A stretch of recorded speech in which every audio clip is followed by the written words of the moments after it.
Shalom Bapak Ibu Saudara yang dikasihi Tuhan. Boleh lambaikan tangannya, shalom. Ya, puji nama Tuhan, pada pagi hari ini kita bisa berkumpul bersama-sama. Kita boleh datang kepada Tuhan melalui ibadah pada pagi hari ini. Mari bersama-sama kita menyatukan hati kita datang kepada Tuhan, kita bersama-sama berdoa. Bapa di dalam surga, pada pagi hari ini Tuhan, kami bersyukur untuk segala berkat kasih-Mu Tuhan dalam hidup kami. Kami ada sebagaimana kami ada pagi hari ini Tuhan. Itu semua karena berkat dan kasih-Mu Tuhan yang Kau nyatakan bagi kami. Kami bersyukur Tuhan untuk pagi hari ini. Tuhan masih memberikan nafas kehidupan bagi kami. Untuk kami mempermuliakan nama-Mu melalui pujian kami Tuhan. Engkau layakkan setiap kami seluruh sidang jemaat-Mu ya Bapa. Biar kami boleh memberikan pujian yang terbaik untuk Engkau Tuhan. Berkati ya Bapa semua pujian yang dari hati kami Tuhan. Terima kasih Bapa, kami yakin dan percaya segala kemuliaan, hormat hanya bagi Tuhan. Dan Tuhan hadir di tengah-tengah kami untuk melawat kami, untuk menjamah hati kami Tuhan. Terima kasih Yesus, terima kasih. Kami sudah berdoa dan mengucap syukur, haleluya, amin. Mari kita angkat pujian kita yang pertama. Dia yang layak dipuji, Dia yang layak untuk diberikan hormat kemuliaan.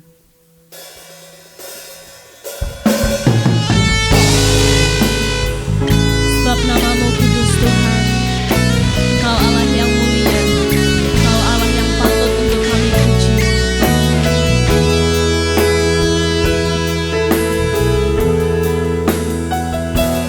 Dipuji, dihormat bagi Yesus.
musik kami, bukan hanya tentang lagu kami, tapi ini pujian hormat yang sungguh-sungguh kami berikan hanya untuk Engkau Tuhan.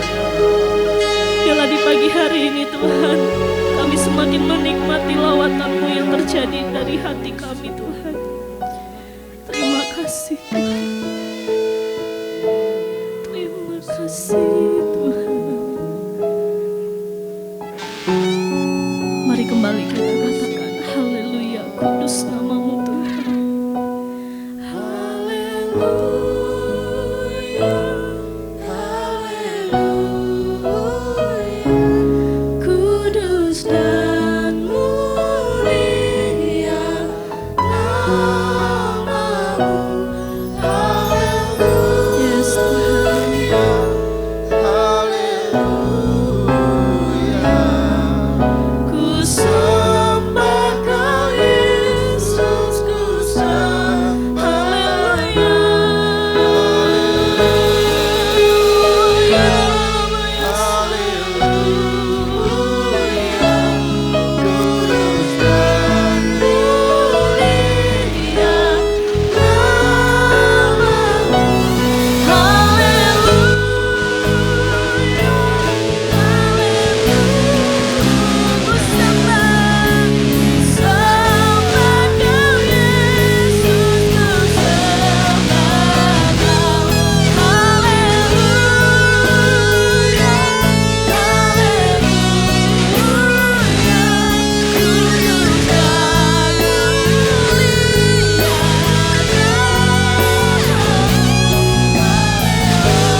Terima kasih Tuhan, terima kasih. Kau Allah yang setia dan benar dalam hidup kami Tuhan. Kami mau lebih lagi memuji, meninggikan nama-Mu Tuhan. Kami sudah berdoa, haleluya, amin. Saya persilakan untuk duduk kembali. Kita yakin dan percaya ketika kita bersuka itu karena ada kasih Tuhan yang terjadi dalam hidup kita, amin. Mari kita lebih nyatakan lagi bahwa Dia Allah yang setia dan benar.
selalu bersama.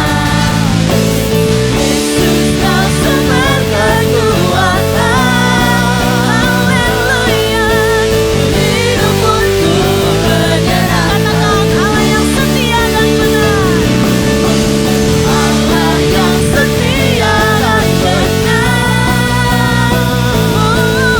tak pernah tinggalkanku, selalu bersama. Yesus kau sumber kekuatanku, kau sumber kekuatan, hidup untuk menyenangkanmu. Haleluya, berikan kemuliaan untuk Tuhan Yesus.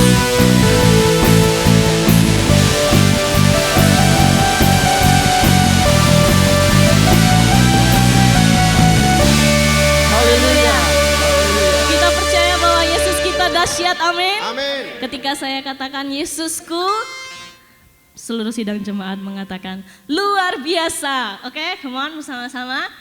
Yesusku Luar biasa. sekali lagi, Yesusku Luar biasa. haleluya. Berikan kemuliaan untuk Tuhan kita. Sungguh alangkah indahnya jika kita hidup berjalan bersama Tuhan.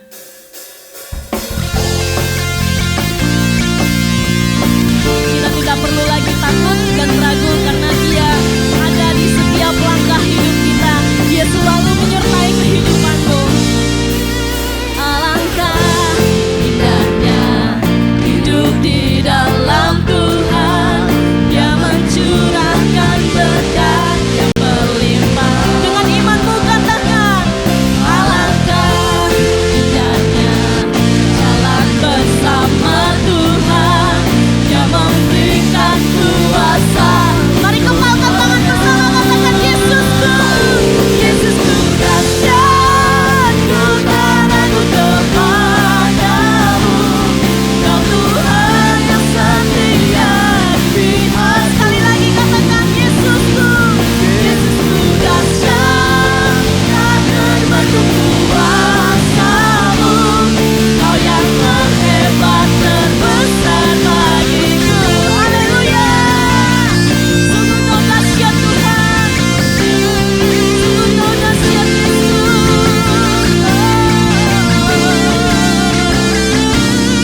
Alangkah indahnya hidup di dalam Tuhan. Dia mencurahkan berkat berlimpah.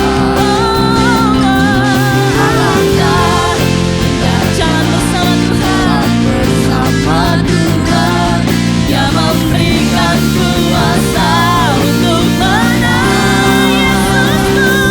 Yesusku dahsyat, ku tak ragu kepadamu. Kau Tuhan yang setia di pihakku.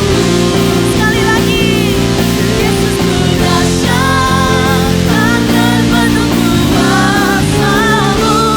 Kau yang terhebat, terbesar bagi.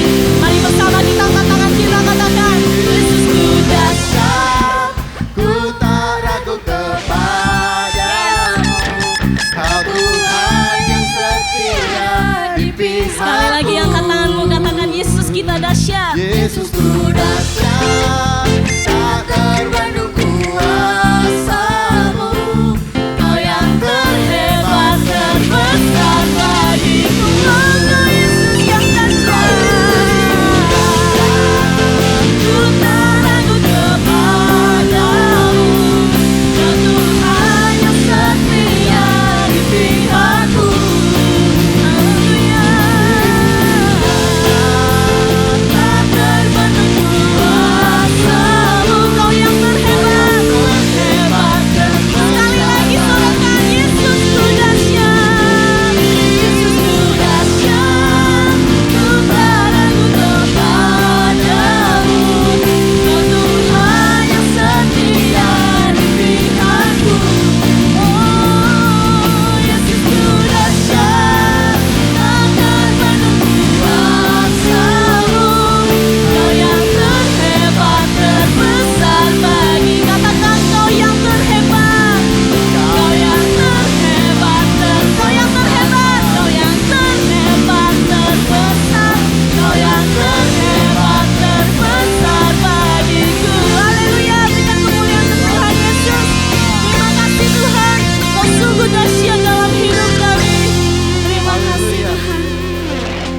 dipersilakan untuk duduk kembali.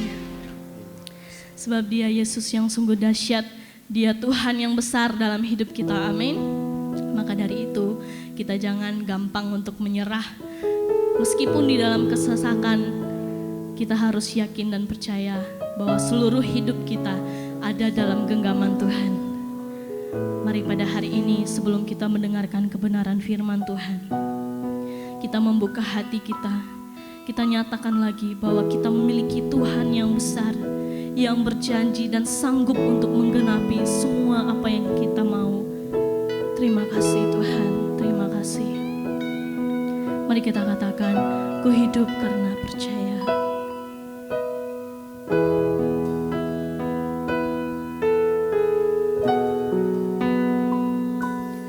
Ku hidup karena percaya, Kau yang berjanji setia. Pengharapanku selalu ada di dalam-Mu. Ku tidak akan menyerah Tuhan. Ku tidak akan menyerah meski dalam kesesakan, meski dalam kesesakan. Seluruh hidupku dalam genggaman-Mu. Katakan, aku punya Tuhan yang besar. Aku punya Tuhan yang besar, yang telah berjanji dan sanggup menggenapi. Imanku bersepakat, percaya kuasa-Nya. Ku terima sekarang kemenangan dari-Mu. Lebih lagi katakan, ku hidup karena percaya. Ku hidup karena percaya, Kau yang berjanji, setia. Pengharapanku selalu ada di dalam-Mu. Kami tidak akan menyerah Tuhan. Kami mau tetap mengikut Engkau Yesus. Tidak akan menyerah meski dalam kesesakan. Seluruh hidupku dalam genggaman-Mu. Mari bangkit berdiri bersama, katakan, aku punya Tuhan yang besar.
punya Tuhan yang besar, yang telah berjanji dan sanggup menggenapi. Imanku bersepakat percaya kuasanya. Ku terima sekarang kemenangan darimu. Aku punya Tuhan, aku punya Tuhan yang besar, yang telah berjanji dan sanggup menggenapi. Imanku bersepakat percaya kuasanya. Ku terima sekarang kemenangan darimu. Ku terima sekarang kemenangan darimu.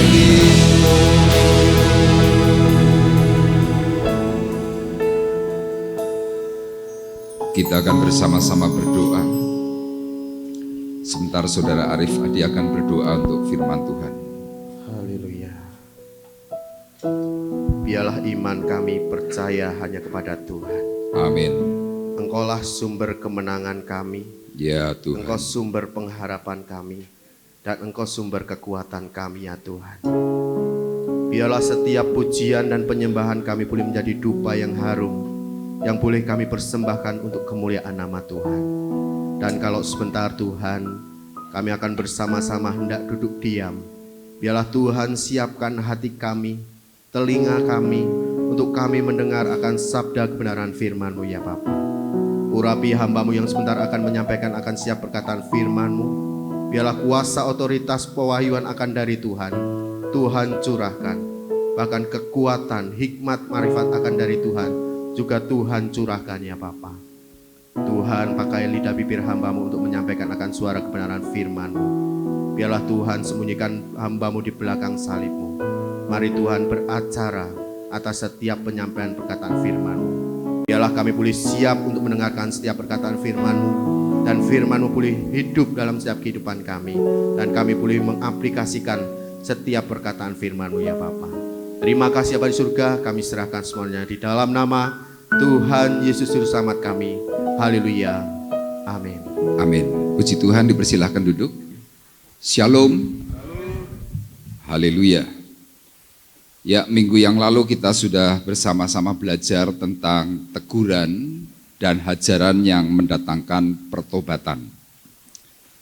Nah, hari ini kita akan kembali bersama-sama melanjutkan untuk tema kita. Hari ini tema kita adalah meraih kemuliaan melalui penderitaan. Ya, sekali lagi tema kita adalah meraih kemuliaan melalui penderitaan.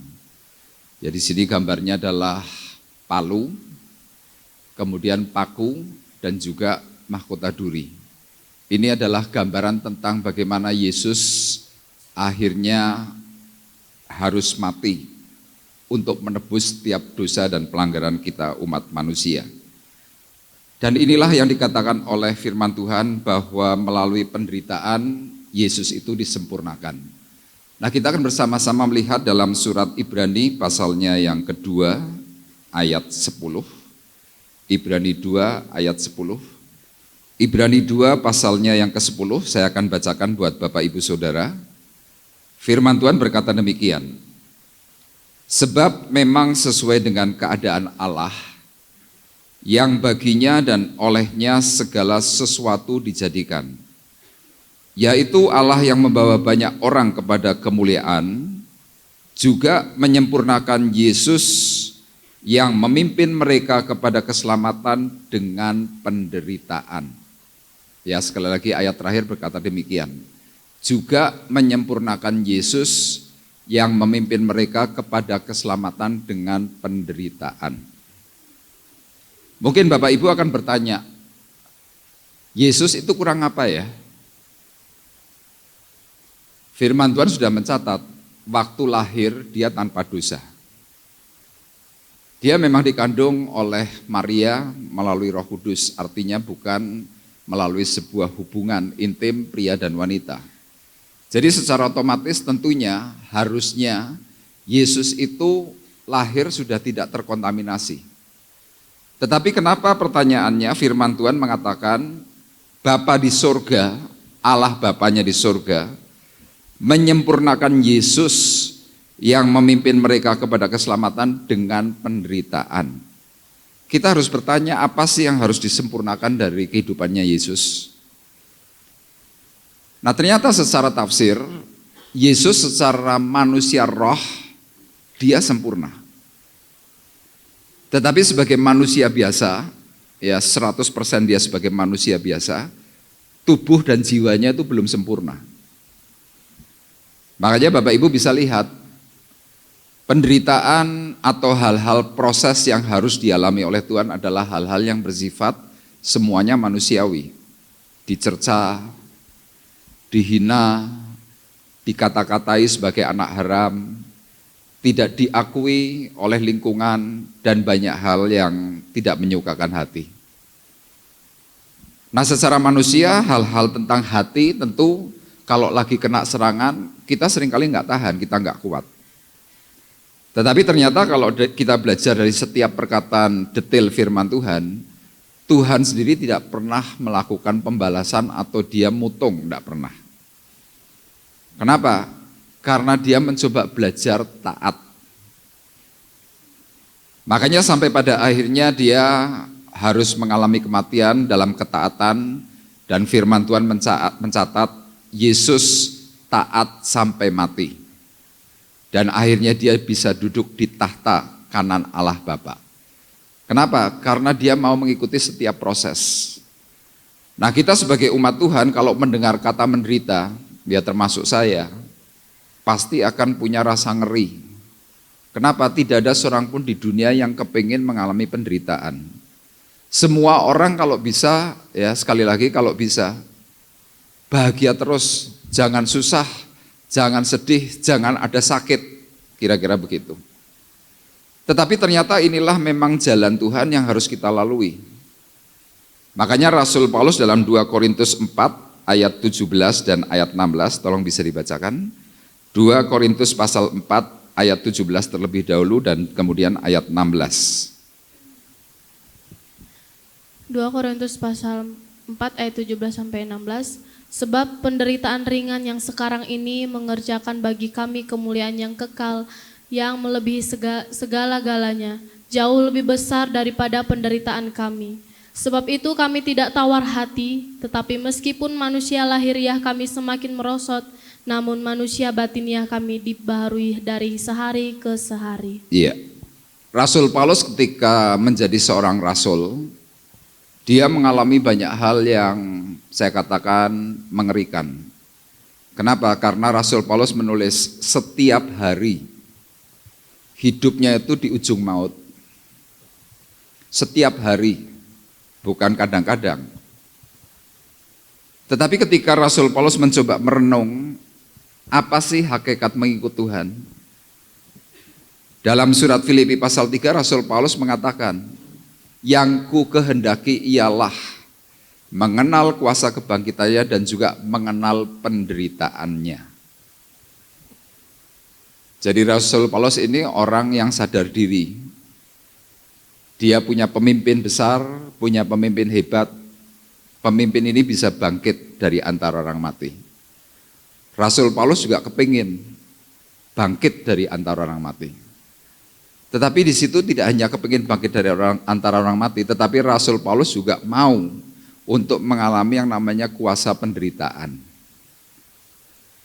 Kenapa demikian? Karena Rasul Paulus sadar, ya Pak Bekti seringkali berkata, no pain, no gain. Kalau tidak sakit, tidak ada hasil. Ya saya seringkali memberikan contoh kepada Bapak Ibu tentang orang sekolah. Orang sekolah itu banyak sakitnya, harus dipaksa belajar, harus dipaksa untuk les, padahal mungkin kita tidak suka. Kita harus bertekun dalam satu bidang supaya nilainya bagus. Ya terutama banyak dari kita tidak pandai dalam hal matematika atau mungkin bahasa Inggris. Orang tua kita selalu mengatakan harus. Waktu kita melakukan rasanya waduh sakit. Tapi waktu kita mendapatkan hasil yang baik, kita bahagia. Makanya di sini Paulus berkata jelas, sebab penderitaan ringan yang sekarang ini. Jadi kalau Bapak Ibu hari ini sedang mengalami sesuatu persoalan yang saudara mungkin berkata abot, berat. Paulus ketika menjalani semuanya dia berkata, penderitaan ringan yang sekarang ini mengerjakan bagi kami kemuliaan kekal yang melebihi segala-galanya. Jauh lebih besar daripada penderitaan kami. Ya, jadi Paulus mau mencoba mengatakan kepada kita, kalau nanti saudara dan saya tahu hasilnya, yang sekarang kita sedang jalani sakit, apapun yang sedang kita alami, kita berkata, ini ringan. Itulah sebabnya dalam ayat 16 Paulus berkata, sebab itu kami tidak tawar hati. Tetapi meskipun manusia lahiriah kami semakin merosot, namun manusia batiniah kami dibaharui dari sehari ke sehari. Jadi hidup kita memang seperti itu. Setiap hari kita ini semakin merosot dalam jasmani, dalam fisik. Ya tidak ada orang yang semakin tua kemudian semakin hebat gitu, enggak ada. Semakin tua pasti mengalami banyak kemerosotan, secara khusus tubuh. Ya Bapak Ibu bisa perhatikan orang kalau sudah mulai tua biasanya dengkulnya ini mulai sakit, itu kan merosot. Boyok. Kebiasaan kita juga biasanya mungkin ini cengel, ini juga kenceng. Ya termasuk saya juga mengalami kemerosotan. Ya secara khusus kalau pria biasanya semakin botak. Kenapa? Hormonnya semakin kurang. Ibu-ibu yang dahulu mungkin bodinya bagus, semakin tua semakin melar. Itu kemerosotan. Tetapi untuk Paulus ketika sedang mengalami kemerosotan, ketika dia dekat kepada Tuhan, batiniahnya ini dibaharui. Makanya Bapak Ibu yang semakin tua mengalami banyak persoalan penderitaan, biasanya dirinya nanti akan semakin dekat kepada Tuhan. Waktu semakin dekat kepada Tuhan, badan mungkin sakit, tapi batin itu bisa bahagia. Rasanya apa? Tenang. Rasanya kita bisa mengucapkan syukur. Kenapa? Batin itu dibaharui oleh Tuhan terus-menerus. Nah pagi hari ini kita akan bersama-sama belajar dengan satu tujuan firman Tuhan adalah menjadi sempurna melalui penderitaan. Ya sekali lagi firman Tuhan ini untuk mengingatkan kepada kita semuanya, kenapa sih kok harus mengalami penderitaan? Tujuannya jelas, menjadi sempurna. Nah hari ini kita akan belajar dari kehidupan seorang yang saleh, jujur, takut akan Tuhan dan menjauhi kejahatan. Orang itu bernama Ayub. Ya Bapak Ibu mungkin sudah hafal ceritanya Ayub. Ayub punya anak 7. Kekayaannya amat sangat luar biasa di dalam zamannya. Tidak ada orang yang sekaya Ayub di dalam zaman itu. Dan secara tafsir kitab Ayub itu adalah kitab tertua. Jadi sebelum ada Abraham itu sudah ada cerita Ayub. Kemudian dalam sebuah peristiwa Ayub yang disebutkan oleh Allah ya dalam Ayub 1 ayat 8. Tuhan tuh bertanya kepada iblis. Iblis, dari mana engkau? Iblis menjawab, aku dari beredar-edar. Apakah kau memperhatikan hambaku, Ayub, hamba yang saleh, jujur, takut akan Tuhan, dan menjauhi kejahatan. Jadi yang mengatakan 4 unsur ini bukan manusia tetapi Tuhan. Artinya apa? Tuhan ini mengakui akan kebenarannya Ayub. Disebutkan sekali lagi saleh. Saleh ini artinya apa? Ibadahnya rajin. Kemudian selain ibadahnya rajin, dia ini jujur. Tidak pernah bohong. hidupnya penuh dengan integritas. Ya, kata jujur ini memakai kata integritas. Kemudian yang ketiga, dia ini takut Tuhan. Artinya apa? Dia tidak sembarangan ngomong tentang keberadaan Tuhan. Dan yang keempat paling istimewa, Ayub ini menjauhi kejahatan secara pribadi. Nah, sewaktu Tuhan bertanya kepada iblis, jawaban iblis enggak enak. Tuhan, aku tahu dia di dalam pengawasanmu, dia di dalam perlindunganmu, dia di dalam pagarmu. Tetapi kalau engkau mencabut pagar kemuliaannya, aku akan cobai dia dan dia pasti menghujat engkau.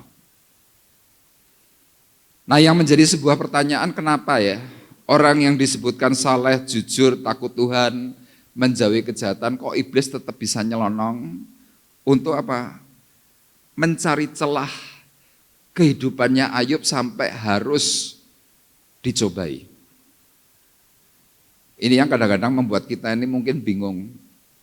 Mungkin termasuk saudara yang hari ini sudah rajin ibadah, saudara sudah saleh, saudara ini sudah belajar jujur, sudah belajar untuk takut Tuhan, belajar menjauhi kejahatan. Tiba-tiba kena persoalan. Kadang kita ini bingung, kadang kita mungkin berkata, apa sih bedanya kita yang sungguh-sungguh hidup bersama Tuhan dan yang tidak sungguh-sungguh, bedanya apa? Wong masalahnya juga sama. Bedanya kalau orang yang tidak mengenal Tuhan secara baik, meskipun mungkin hidupnya itu diberkati, Bapak Ibu perlu pahami, ujungnya nanti maut. Nanti Bapak Ibu bisa baca dalam kitab Mazmur pasal 73. Tetapi kalau orang yang hidup bersama Tuhan, dekat, kemudian diizinkan oleh Tuhan kena masalah, orang ini sedang mau disempurnakan oleh Tuhan. Nah, yang menjadi persoalan kadang-kadang kita kan nggak tahu celah hidup kita ini apa, kekurangan, kelemahan kita ini apa. Sehingga waktu kita kena persoalan kita seringkali berbantah, kita seringkali merasa, loh aku sudah nggak salah kok. Aku nggak melakukan ini dan tidak melakukan itu, kok tetap jadi masalah. Tapi kalau kita bersama-sama belajar dalam kitab Ayub, ya saya banyak membaca kitab Ayub, saya perhatikan detailnya satu persatu. Kenapa Ayub kena pencobaan? Apa kekurangan, apa kelemahan Ayub di dalam kitab Ayub? Nah, kita akan bersama-sama belajar yang pertama. Ayub ini ternyata adalah orang yang kompromi. Kompromi terhadap apa? Terhadap dosanya anak-anaknya. Ya, kita kan kadang-kadang nggak sadar. Dosa itu bisa diajak kompromi. Apakah hari itu Ayub terlibat dengan dosa anak-anaknya? Tidak. Tetapi Ayub hari itu tahu secara benar anaknya itu salah. Tetapi dia tidak melakukan tindakan apapun. Kita akan lihat dalam Ayub pasal 1 ayat 4 dan ayat yang kelima, tolong dibacakan. Ayub pasal 1 ayat 4 sampai ayat yang kelima. Anak-anaknya yang lelaki biasa mengadakan pesta di rumah mereka masing-masing menurut giliran, dan ketiga saudara perempuan mereka diundang untuk makan dan minum bersama-sama mereka. Setiap kali apabila hari-hari pesta telah berlalu, Ayub memanggil mereka dan menguduskan mereka. Keesokan harinya, pagi-pagi, bangunlah Ayub, lalu mempersembahkan korban bakaran sebanyak jumlah mereka sekalian, sebab pikirnya, mungkin anak-anakku sudah berbuat dosa dan telah mengutuki Allah di dalam hati. Demikianlah dilakukan Ayub senantiasa. Iya, ini yang menjadi persoalannya Ayub. Bapak Ibu perhatikan sekali lagi ayat 4. Anak-anaknya yang lelaki biasa mengadakan pesta di rumah mereka masing-masing menurut giliran, dan ketiga saudara perempuan mereka diundang untuk makan dan minum bersama-sama mereka. Bapak Ibu mungkin akan berkata, Pak, salahnya apa sih orang pesta? Kalau pestanya saja nggak salah. Ya kadang kita pun kan pasti pesta. Mungkin pesta ulang tahun, pesta perayaan tahun baru, perayaan Imlek, apapun. Kan nggak salah. Tetapi yang menjadi masalah dalam ayat 5, setiap kali apabila hari-hari pesta telah berlalu, Ayub memanggil mereka dan menguduskan mereka. Keesokan harinya pagi-pagi bangunlah Ayub, lalu mempersembahkan korban bakaran sebanyak jumlah mereka sekalian, sebab pikirnya mungkin anak-anakku sudah berbuat dosa dan telah mengutuki Allah di dalam hati. Ini problemnya.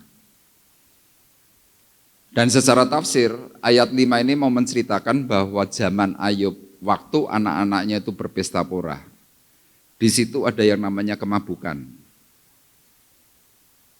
Ya kalau orang-orang Timur Tengah, zaman hari ini pun mereka yang kaya-kaya, kalau pesta pasti mabuk.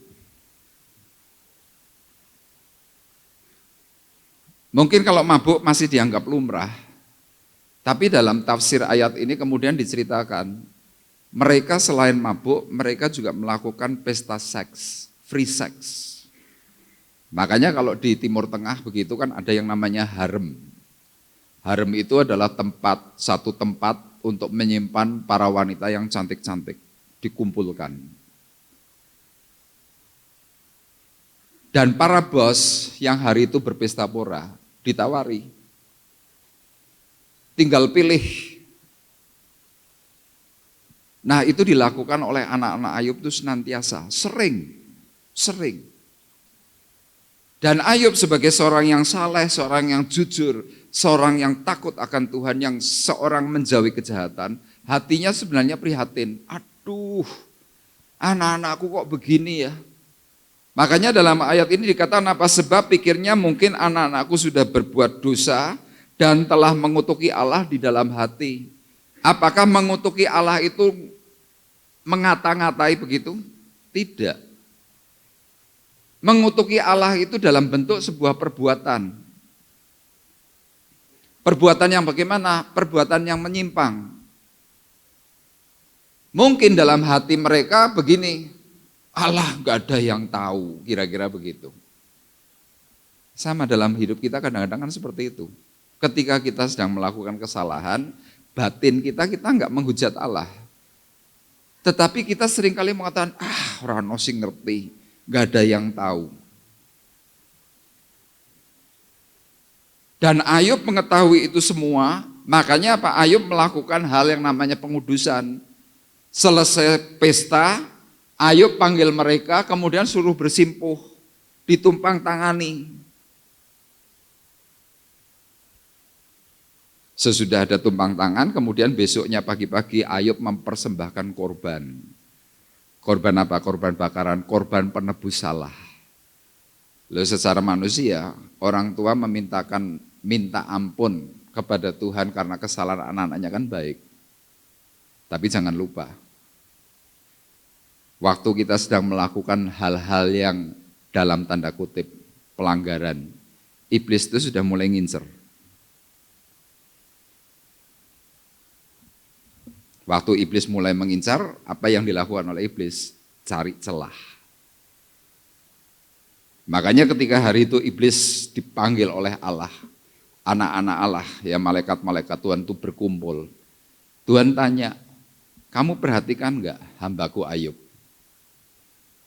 Saya waktu membaca satu ayat ini saya berpikir, kenapa ya kok Tuhan mempertanyakan itu kepada iblis? Ini dalam analisa saya, Tuhan gak kepingin ada anak-anaknya yang kena pencobaan. Makanya diberi sebuah penekanan, saleh, jujur, takut Tuhan, menjauhi kejahatan. Hari itu Ayub sadar gak kesalahannya? Gak sadar, wong dia bukan pelaku kok. Dia hanya berpikir dengan kesalehannya, dengan takutnya kepada Tuhan, dia mencoba mengumpulkan anaknya untuk apa? Dikuduskan. Tapi sayang, ada yang tidak dilakukan oleh Ayub. Ayub tidak pernah menegur kehidupan kesalahan anak-anaknya.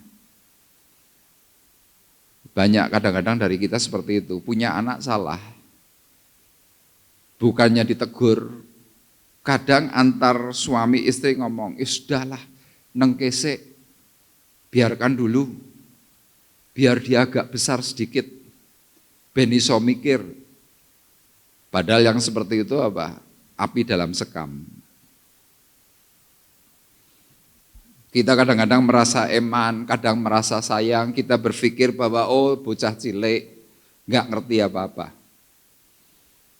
Tapi ternyata itu menjadi satu masalah yang besar.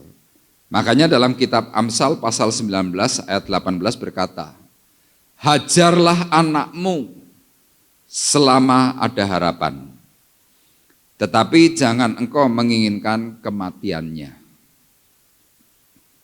Ya, penulis Amsal ini Salomo dalam Amsal 19 ayat 18. Hajar anakmu selama ada harapan, tetapi jangan menginginkan kematiannya. Kalau kita menghajar anak kan bisa berbagai macam cara. Ada yang dijewer. Kalau dulu saya masih kecil, saya masih ingat, saya dihajar pakai penjalin rotan. Rotannya nggak besar-besar, paling cuma segini. Tapi kalau kena pantat, kena bagian kaki, wah bisa meluncat-meluncatnya setengah mati. Bilur-bilurnya biru. Tas.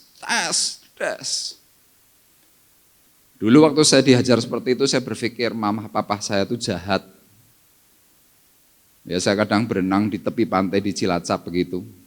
Pulang-pulang mama saya sambil pegang rotan cuma begini aja. Ditanya, kamu dari mana? Saya nggak merasa bersalah, saya sambil senyum-senyum cengengesan begitu ngomong, dus-dusan neng kisik, saya bilang begitu. Mama saya begini, oh bagus, kene. Pakai tangan kiri ngawe-ngawe begitu udah sampai dekat, rambut pegang langsung ceplas, nangis.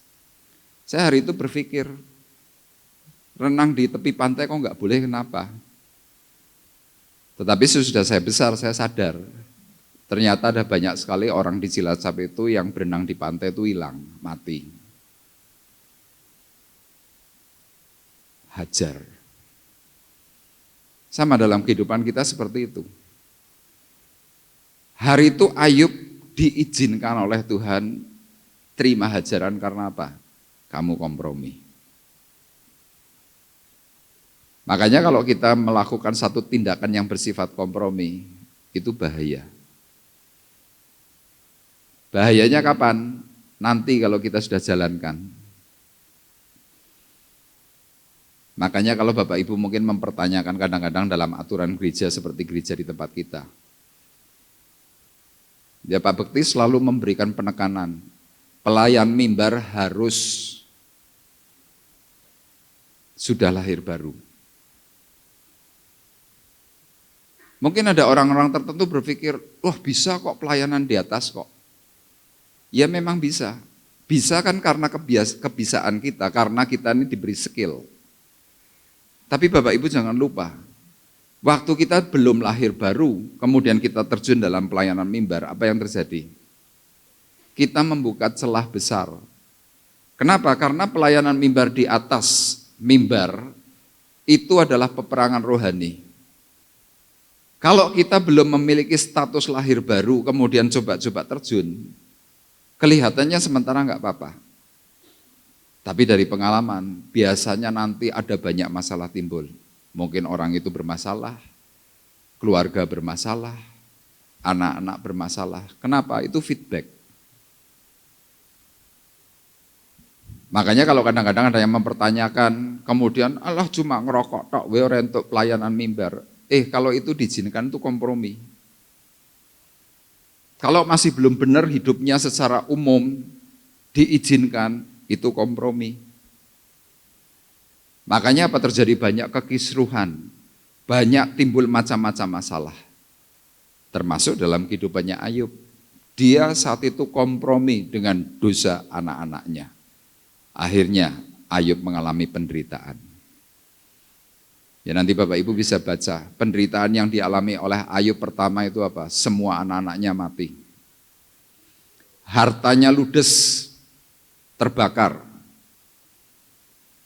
Penderitaan yang kedua yang dialami oleh Ayub, dia harus sakit sekujur badan. Tapi apakah detik itu Ayub langsung bertobat? Belum. Makanya hal yang kedua, apa kelemahan Ayub? Dia harus mengalami penderitaan. Yang kedua karena Ayub merasa benar. Nah ini yang paling bahaya. Merasa benar. Kita lihat ayatnya dalam Ayub 13 ayat 17 dan 18. Kita perhatikan. Dengarkanlah baik-baik perkataanku, perhatikanlah keteranganku. Ketahuilah, aku menyiapkan perkaraku, aku yakin bahwa aku benar. Lah ini. Ayub ini kan sudah jatuh tertimpa tangga.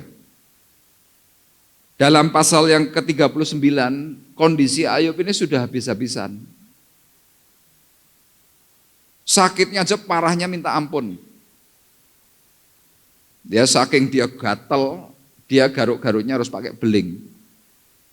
Masih nggak tahan dengan beling, dia ambil abu, gosok tubuhnya. Saking nggak tahan. Nah waktu itu 3 sahabatnya datang untuk memberikan apa penghiburan. Penghiburan plus koreksi.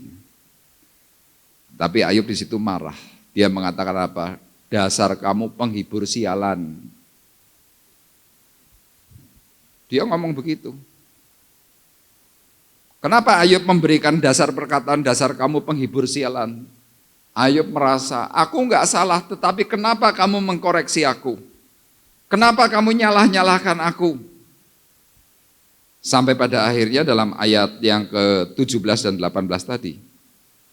Ketahuilah aku menyiapkan perkaraku, aku yakin bahwa aku benar. Makanya bagi kita yang merasa sudah paling benar, saya berkata hati-hati. Kenapa? Karena firman Tuhan mencatat tidak ada orang yang dibenarkan di hadapan Allah karena melakukan hukum Taurat. Jadi jangan kita merasa bahwa aku ini sudah yang paling benar. Sudah pelayanan, sudah doa, sudah baca firman. Aku banyak dimintain nasihat oleh orang. Jangan kita merasa bahwa itu sudah benar. Belum. Karena penentuan benar atau salah, kebenaran yang hakiki, itu pengakuannya dari Tuhan, bukan dari pribadi manusia. Ayub hari itu merasa benar. Dengan 4 predikat tadi, saleh, jujur, takut Tuhan, menjauhi kejahatan.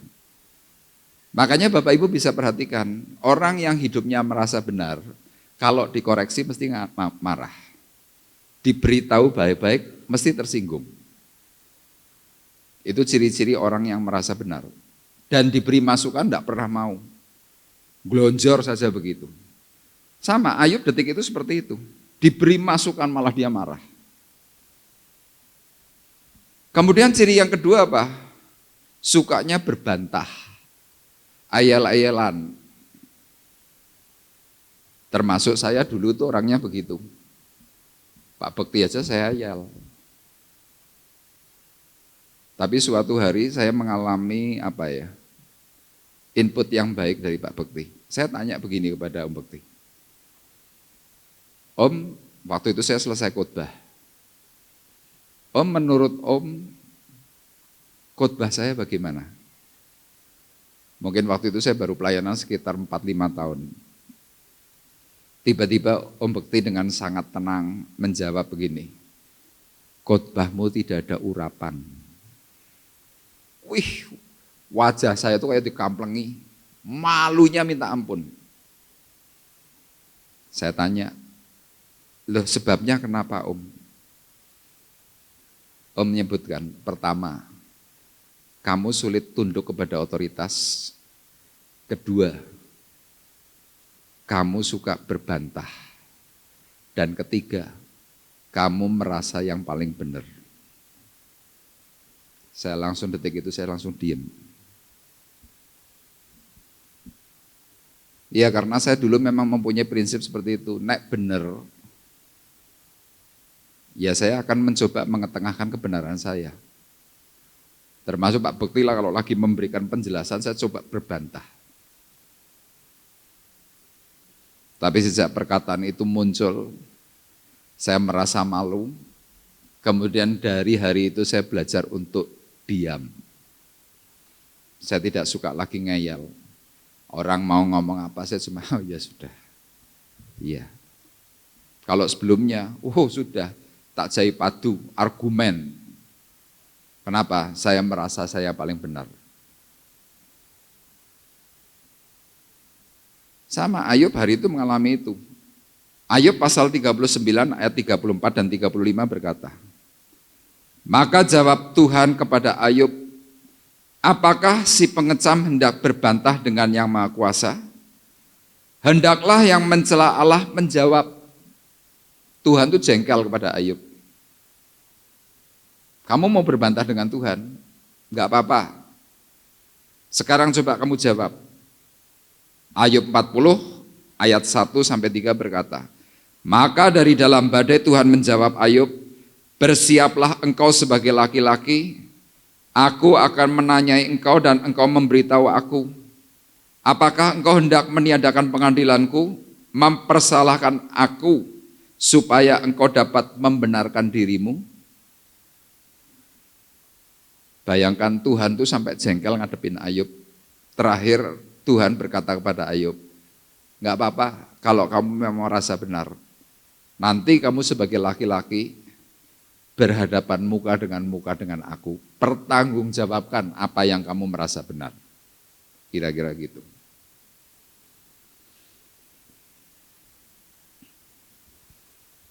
Nah, waktu saya merenungkan orang-orang yang hidupnya merasa benar, yaitu diibaratkan seperti padi. Padi yang bertumbuh, kan ada yang padi kosong, ada padi yang berisi. Kalau padi yang kosong, itu biasanya ndangak. Kalau ketiup angin gimana?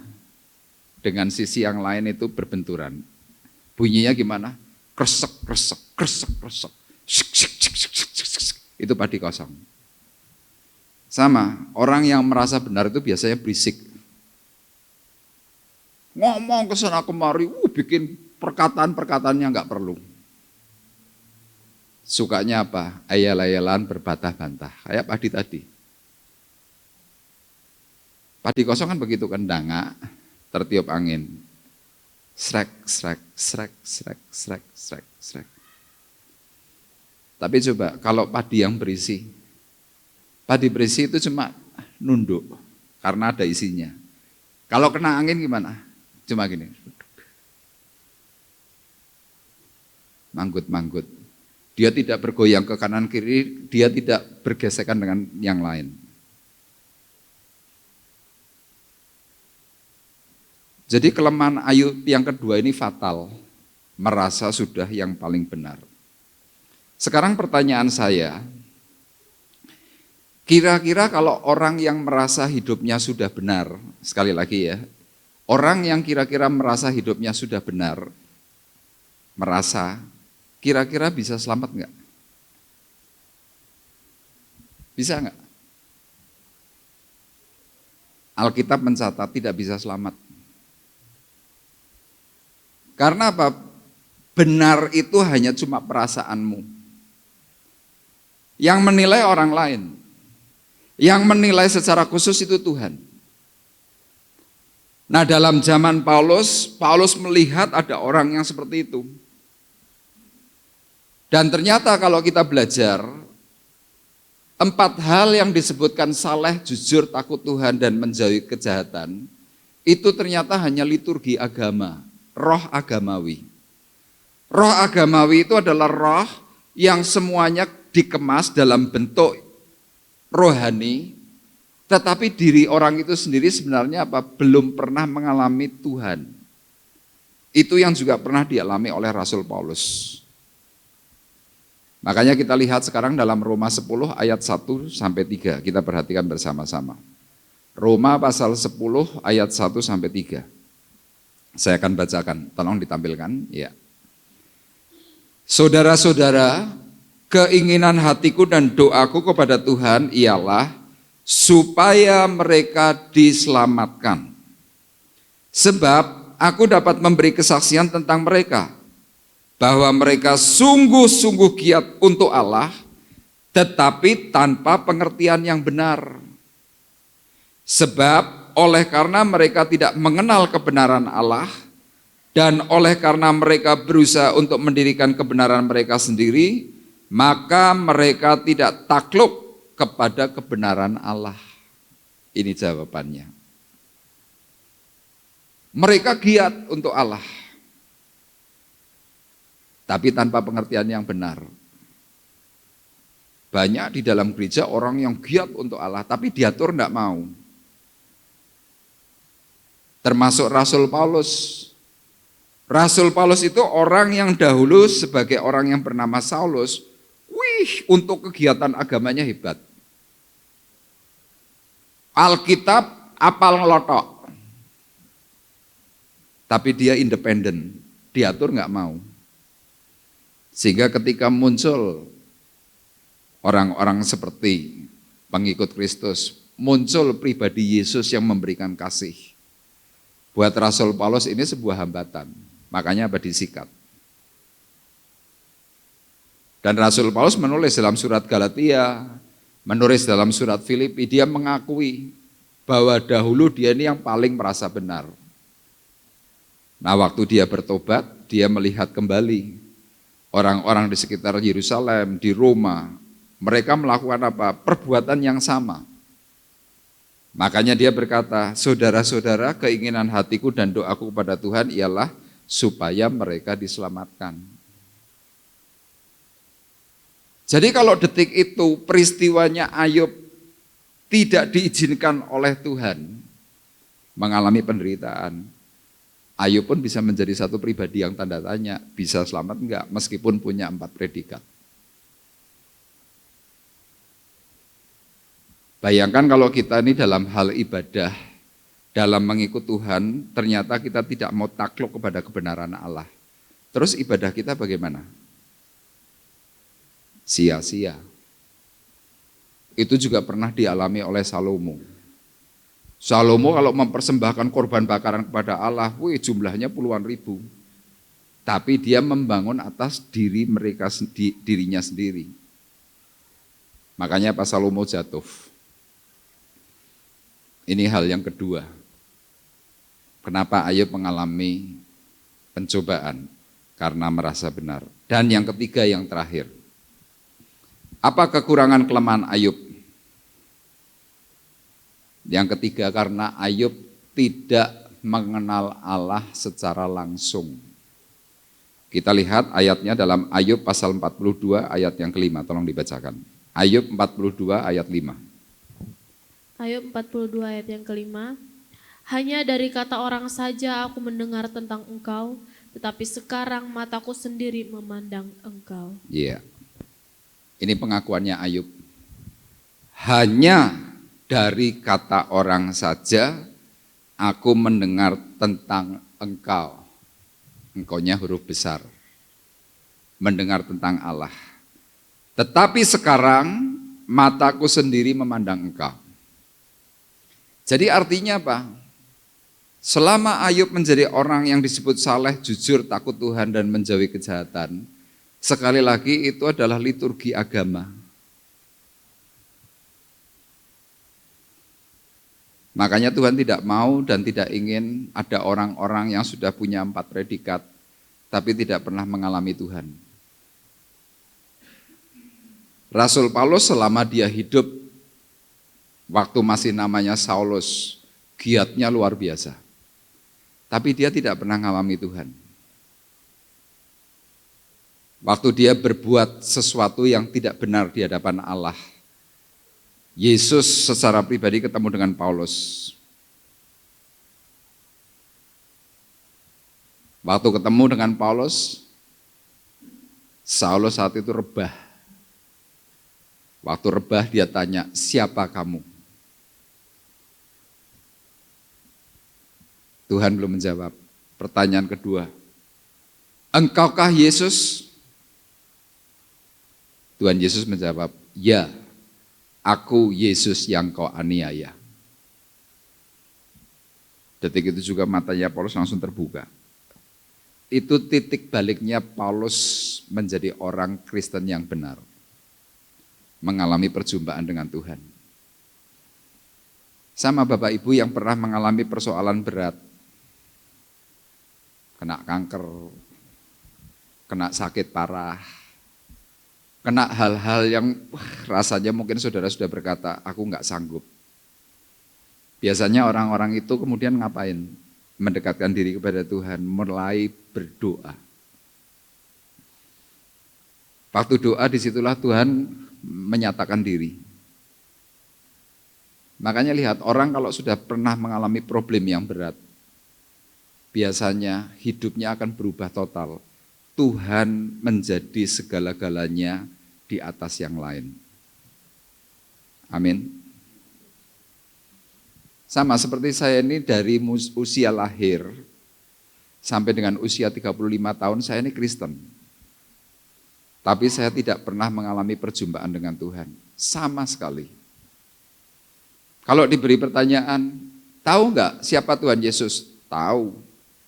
Siapa Yesus? Juru selamat. Dia penolong. Pernah ngalami enggak? Enggak pernah.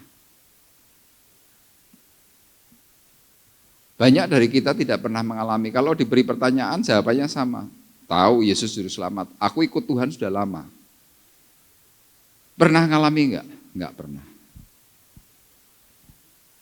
Ayub mengalami perjumpaan dengan Tuhan. Buktinya apa? Dia bisa omong-omong. Loh Pak, ini kan bukan zamannya Ayub. Bagaimana Tuhan masih bisa berbicara dengan saya? Bisa. Firman Tuhan banyak memberikan catatan. Banyak hamba-hamba Tuhan, termasuk saya berani berkata, saya bisa berkomunikasi dengan Tuhan. Saya ngomong jujur, kadang-kadang ini kalau lagi mempersiapkan khotbah itu bingung. Bayangkan khotbah kadang-kadang seminggu bisa 3 kali, 2 kali, 4 kali. Kadang kita hanya cuma diberi tema. Cara satu-satunya bagaimana? Doa. Saya selalu berkata kepada Tuhan, Tuhan, tolong aku. Aku besok mau khotbah A, tapi aku nggak ngerti aku harus ngomong apa. Nanti tiba-tiba Tuhan itu menyampaikan pesan. Saya pernah mendengar suara Tuhan itu cuma sekali, audible, dulu tahun 1999, bulan September. Sekali-kalinya itu. Sesudah itu hari ini saya cuma menerima hikmat Tuhan. Munculnya seperti dari dalam hati, dalam pikiran saya.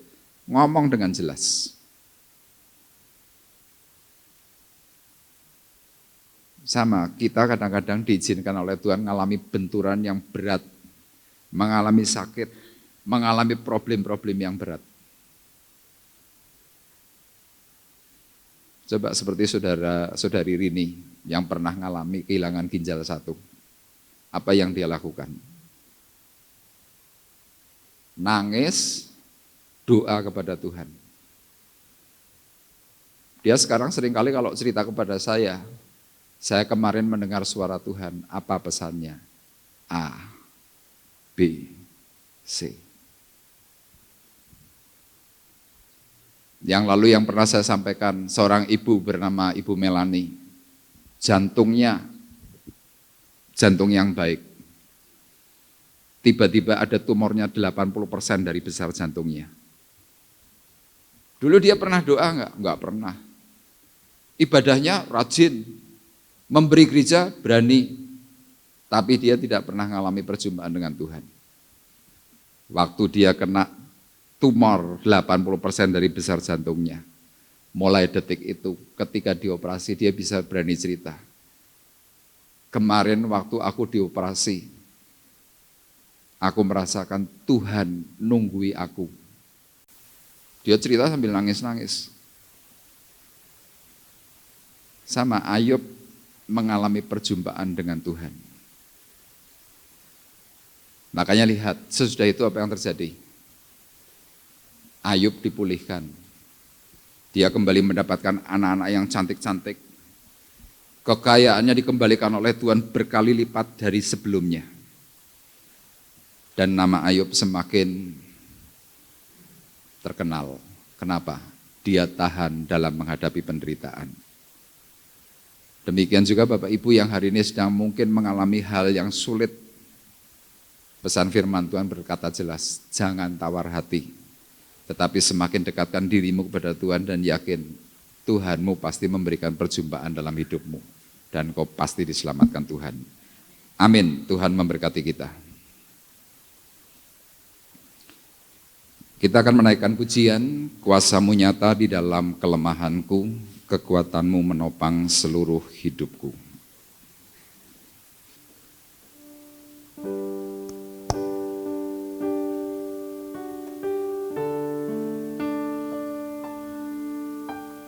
Kuasa-Mu nyata di dalam kelemahanku,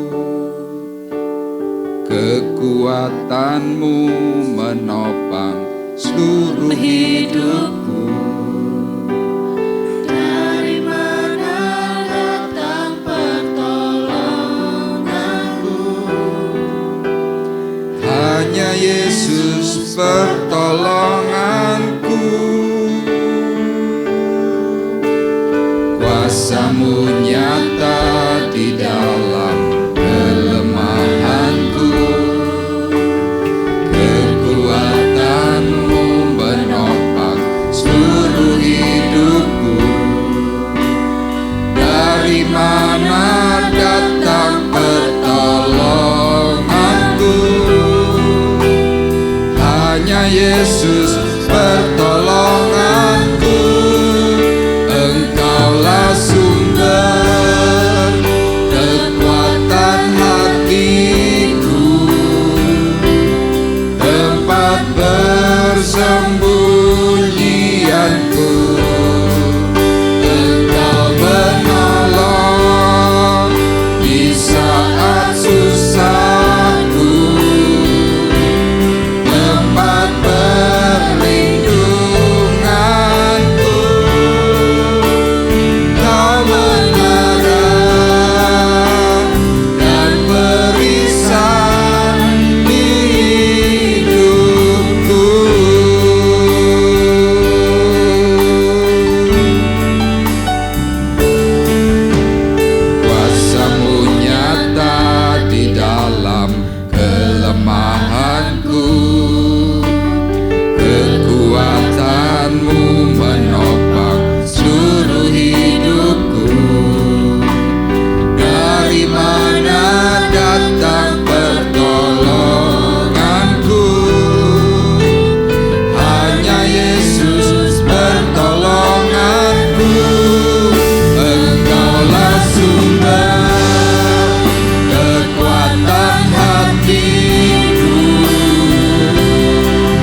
mengucapkan syukur dan terima kasih kepada Tuhan.